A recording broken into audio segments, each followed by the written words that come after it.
A Study in Scarlet by Sir Arthur Conan Doyle. This recording by David Clarke, bgdavid.wordpress.com, bgcoffee.net. Part 1. Chapter 1. Mr. Sherlock Holmes. In the year 1878, I took my degree of Doctor of Medicine of the University of London and proceeded to Netley to go through the course prescribed for surgeons in the army. Having completed my studies there, I was duly attached to the 5th Northumberland Fusiliers as assistant surgeon. The regiment was stationed in India at the time, and before I could join it, the second Afghan war had broken out. On landing at Bombay, I learned that my corps had advanced through the passes and was already deep in the enemy's country. I followed, however, with many other officers who were in the same situation as myself, and succeeded in reaching Kandahar in safety, where I found my regiment and at once entered upon my new duties. The campaign brought honours and promotion to many, but for me it had nothing but misfortune and disaster. I was removed from my brigade and attached to the Berkshires, with whom I served at the fatal battle of Maiwand. There I was struck on the shoulder by a Jezail bullet, which shattered the bone and grazed the subclavian artery. I should have fallen into the hands of the murderous Ghazis had it not been for the devotion and courage shown by Murray, my orderly, who threw me across a pack-horse and succeeded in bringing me safely to the British lines. Worn with pain and weak from the prolonged hardships which I had undergone, I was removed with a great train of wounded sufferers to the base hospital at Peshawar. Here I rallied, and had already improved so far as to be able to walk about the wards and even to bask a little upon the veranda, when I was struck down by enteric fever, that curse of our Indian possessions. For months my life was despaired of, and when at last I came to myself and became convalescent, I was so weak and emaciated that a medical board determined that not a day should be lost in sending me back to England. I was dispatched, accordingly, in the troop ship Orontes, and landed a month later on Portsmouth jetty, with my health irretrievably ruined, but with permission from a paternal government to spend the next 9 months in attempting to improve it. I had neither kith nor kin in England, and was therefore as free as air, or as free as an income of 11 shillings and sixpence a day will permit a man to be. Under such circumstances, I naturally gravitated to London, that great cesspool into which all the loungers and idlers of the empire are irresistibly drained. There I stayed for some time at a private hotel in the Strand, leading a comfortless, meaningless existence, and spending such money as I had, considerably more freely than I ought. So alarmingly did the state of my finances become, that I soon realized that I must either leave the metropolis and rusticate somewhere in the country, or that I must make a complete alteration in my style of living. Choosing the latter alternative, I began by making up my mind to leave the hotel and to take up my quarters in some less pretentious and less expensive domicile. On the very day that I had come to this conclusion, I was standing at the Criterion bar when someone tapped me on the shoulder, and turning around, I recognized young Stamford, who had been a dresser under me at Bart's. The sight of a friendly face in the great wilderness of London is a pleasant thing indeed to a lonely man. In old days Stamford had never been a particular crony of mine, but now I hailed him with enthusiasm, and he in his turn appeared to be delighted to see me. In the exuberance of my joy, I asked him to lunch with me at the Holborn, and we started off together in a hansom. "Whatever have you been doing with yourself, Watson?" he asked in an undisguised wonder, as we rattled through the crowded London streets. "You are as thin as a lathe, and as brown as a nut." I gave him a short sketch of my adventures, and had hardly concluded it by the time that we reached our destination. "Poor devil!" he said commiseratingly, after he had listened to my misfortunes. "What are you up to now?" "Looking for lodgings," I answered, "trying to solve the problem as to whether it is possible to get comfortable rooms at a reasonable price." "That's a strange thing," remarked my companion. "You are the second man to-day that has used that expression to me."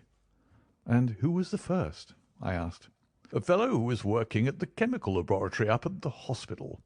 He was bemoaning himself this morning because he could not get someone to go halves with him in some nice rooms which he'd found, and which were too much for his purse." "By Jove!" I cried. "If he really wants someone to share the rooms and the expense, I'm the very man for him. I should prefer having a partner to being alone." Young Stamford looked rather strangely at me over his wine-glass. "You don't know Sherlock Holmes yet," he said. "Perhaps you would not care for him as a constant companion." "Why, what is there against him?" "Oh, I didn't say there was anything against him. He's a little queer in his ideas. An enthusiast in some branches of science. As far as I know, he's a decent fellow enough." "A medical student, I suppose?" said I. "No, I have no idea what he intends to go in for. I believe he is well up in anatomy, and he is a first-class chemist. But as far as I know, he's never taken out any systematic medical classes. His studies are very desultory and eccentric, but he has amassed a lot of out-of-the-way knowledge which would astonish his professors." "Did you never ask him what he was going in for?" I asked. "No. He is not a man that it is easy to draw out, though he can be communicative enough when the fancy seizes him." "I should like to meet him," I said. "If I am to lodge with anyone, I should prefer a man of studious and quiet habits. I am not strong enough yet to stand much noise or excitement. I had enough of both in Afghanistan to last me for the remainder of my natural existence. How can I meet this friend of yours?" "He is sure to be at the laboratory," returned my companion. "He either avoids the place for weeks, or else he works there from morning to night. If you like, we shall drive round together after luncheon." "Certainly," I answered, and the conversation drifted away into other channels. As we made our way to the hospital after leaving the Holborn, Stamford gave me a few more particulars about the gentleman whom I proposed to take as a fellow lodger. "You mustn't blame me if you don't get on with him," he said. "I know nothing more of him than I have learned from meeting him occasionally in the laboratory. You proposed this arrangement, so you must not hold me responsible." "If we don't get on, it will be easy to part company," I answered. "It seems to me, Stamford," I added, looking hard at my companion, "that you have some reason for washing your hands of the matter. Is this fellow's temper so formidable, or what is it? Don't be mealy-mouthed about it." "It's not easy to express the inexpressible," he answered with a laugh. "Holmes is a little too scientific for my tastes. It approaches to cold-bloodedness.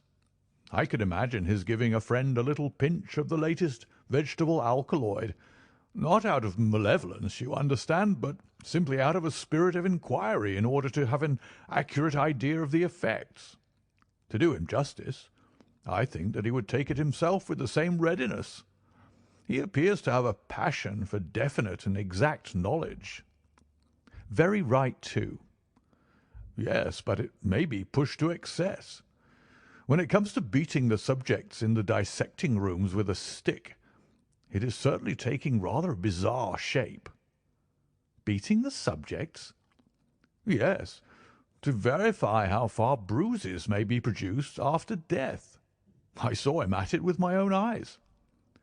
"And yet you say he's not a medical student?" "No. Heaven knows what the objects of his studies are. But here we are, and you must form your own impressions about him." As he spoke, we turned down a narrow lane and passed through a small side door, which opened into a wing of the great hospital. It was familiar ground to me, and I needed no guiding as we ascended the bleak stone staircase and made our way down the long corridor with its vista of whitewashed wall and dun-coloured doors. Near the further end, a low arched passage branched away from it and led to the chemical laboratory. This was a lofty chamber, lined and littered with countless bottles. Broad, low tables were scattered about, which bristled with retorts, test tubes, and little Bunsen lamps with their blue flickering flames. There was only one student in the room, who was bending over a distant table absorbed in his work. At the sound of our steps he glanced round and sprang to his feet with a cry of pleasure. "I've found it! I've found it!" he shouted to my companion, running towards us with a test tube in his hand. "I have found a reagent which is precipitated by haemoglobin and by nothing else." Had he discovered a gold mine, greater delight could not have shone upon his features. "Dr. Watson, Mr. Sherlock Holmes," said Stamford, introducing us. "How are you?" he said cordially, gripping my hand with a strength for which I should hardly have given him credit. "You have been in Afghanistan, I perceive." "How on earth did you know that?" I asked in astonishment. "Never mind," said he, chuckling to himself. "The question now is about haemoglobin. No doubt you see the significance of this discovery of mine." "It is interesting, chemically, no doubt," I answered. "But practically?" "Why, man, it is the most practical medico-legal discovery for years. Don't you see that it gives us an infallible test for blood stains? Come over here now." He seized me by the coat sleeve in his eagerness and drew me over to the table at which he had been working. "Let us have some fresh blood," he said, digging a long bodkin into his finger and drawing off the resulting drop of blood in a chemical pipette. "Now I add this small quantity of blood to a litre of water. You perceive that the resulting mixture has the appearance of pure water. The proportion of blood cannot be more than 1 in a million. I have no doubt, however, that we shall be able to obtain the characteristic reaction." As he spoke, he threw into the vessel a few white crystals, and then added some drops of a transparent fluid. In an instant the contents assumed a dull mahogany colour, and a brownish dust was precipitated to the bottom of the glass jar. "Ha! Ha!" he cried, clapping his hands and looking as delighted as a child with a new toy. "What do you think of that?" "It seems to be a very delicate test," I remarked. "Beautiful, beautiful. The old Guiacum test was very clumsy and uncertain. So is the microscopic examination for blood corpuscles.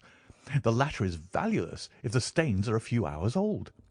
Now, this appears to act as well whether the blood is old or new. Had this test been invented, there are hundreds of men now walking the earth who would long ago have paid the penalty of their crimes." "Indeed," I murmured. "Criminal cases are continually hinging upon that one point. A man is suspected of a crime months perhaps after it has been committed. His linen or clothes are examined, and brownish stains discovered upon them. Are they blood stains, or mud stains, or rust stains, or fruit stains, or what are they? That is a question which has puzzled many an expert. And why? Because there was no reliable test. Now we have the Sherlock Holmes test, and there will no longer be any difficulty." His eyes fairly glittered as he spoke, and he put his hand over his heart and bowed as if to some applauding crowd conjured up by his imagination.